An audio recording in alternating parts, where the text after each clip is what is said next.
In the days when Israel was ruled by King Saul, a great threat arose from the land of the Philistines. The Philistines were a powerful and warlike people, constantly at odds with the Israelites. They gathered their forces to wage war against Israel, and the two armies camped on opposite sides of a valley, ready for battle. The Philistine army brought with them a giant named Goliath from the city of Gath. He was a towering figure, standing over 9 feet tall, clad in heavy bronze armor that glinted in the sun. His helmet and shield were made of bronze, and he carried a massive spear with a shaft like a weaver's beam. Goliath's presence alone struck fear into the hearts of the Israelites. Each morning, for 40 days, Goliath would come forward from the ranks of the Philistines and stand in the valley. He would call out to the Israelite army, taunting them with a challenge, "Why do you come out and line up for battle? Am I not a Philistine, and are you not the servants of Saul? Choose a man and have him come down to me. If he is able to fight and kill me, we will become your subjects, but if I overcome him and kill him, you will become our subjects and serve us." Day after day, Goliath mocked the Israelites, daring them to send a warrior to fight him. But there was no one among them who was brave enough to accept the challenge. Even King Saul, who had been chosen for his strength and stature, was afraid. The Israelites trembled at the sight of Goliath and his mighty weapons, believing that no one could defeat such a warrior. Far from the battlefield, in the hills of Bethlehem, there lived a young shepherd named David. He was the youngest son of Jesse, and while his older brothers had joined Saul's army, David stayed behind to tend his father's sheep. David was small and young, but he was strong in spirit and full of faith in the Lord. David's heart was devoted to God, and he spent his days singing songs of praise and playing his harp as he watched over the sheep.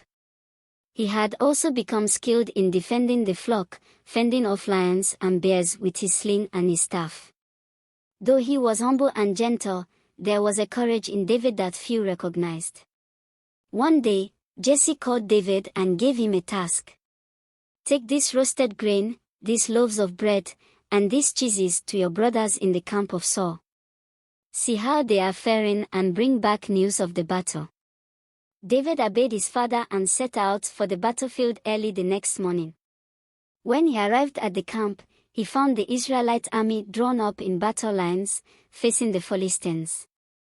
Just as David greeted his brothers, Goliath stepped forward once again to issue his challenge. The sight of the giant caused the Israelites to flee in terror. David was puzzled by what he saw. He asked the men nearby, "What will be done for the man who kills this Philistine and removes this disgrace from Israel? Who is this uncircumcised Philistine that he should defy the armies of the living God?" The men told him, "The king will give great wealth to the man who kills him. He will also give him his daughter in marriage and exempt his family from taxes in Israel." David's older brother Eliab overheard him and was angry. "Why have you come down here? And with whom did you leave those few sheep in the wilderness? I know how conceited you are, you just came to watch the battle." But David replied, "What have I done now? Can't I even speak?" He then turned to others and asked the same questions. His boldness caught the attention of some soldiers, and word reached King Saul.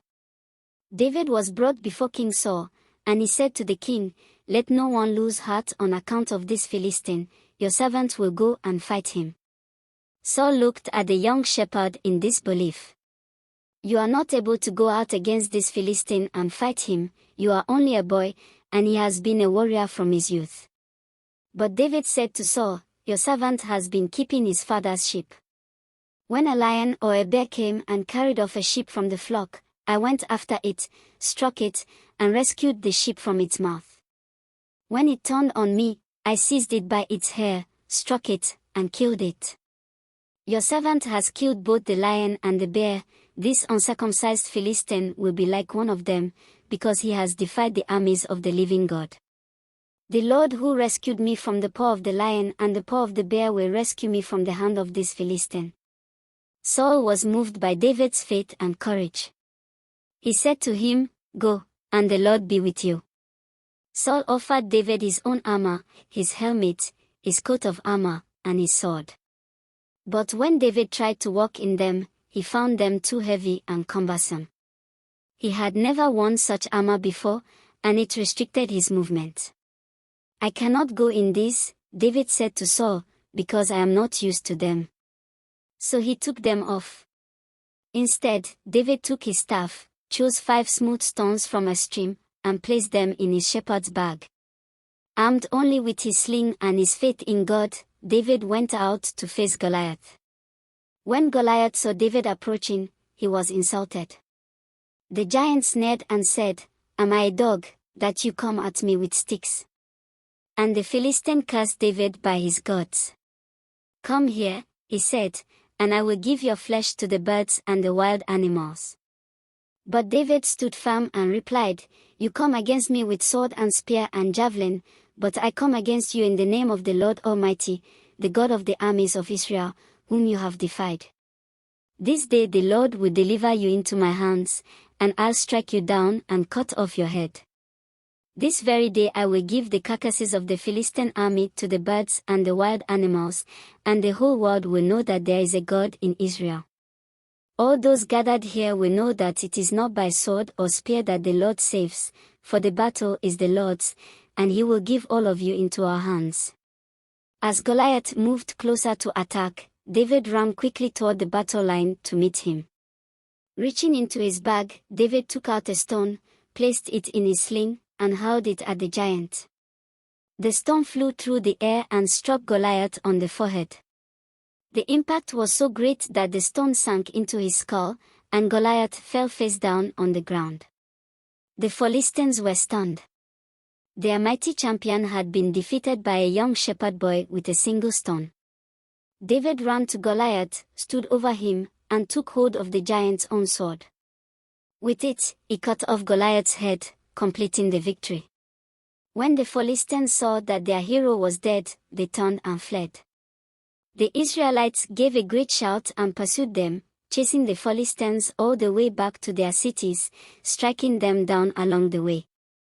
That day, God gave Israel a great victory through the faith and courage of a young shepherd boy. David took the head of Goliath and brought it to Jerusalem, and he kept the giant's weapons as a reminder of God's power. News of David's triumph spread throughout Israel, and he became a hero among the people. Even King Saul recognized David's bravery, though this victory would eventually sow seeds of jealousy in Saul's heart. From that day forward, David's life would never be the same. He went on to become a great warrior and eventually, by God's plan, the king of Israel.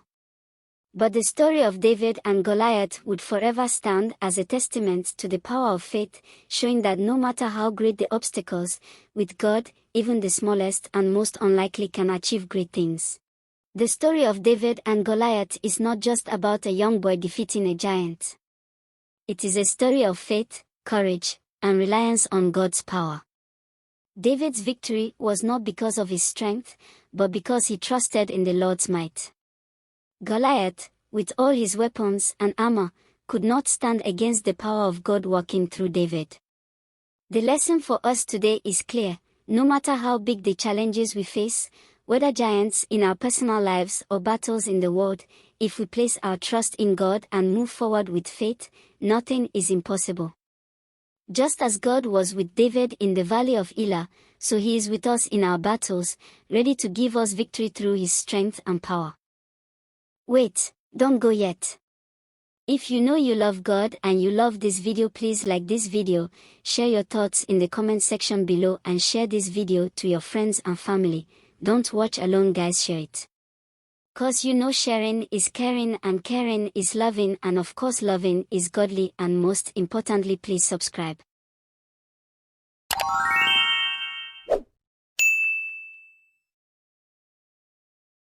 Thanks for watching. See you in my next video. Bye.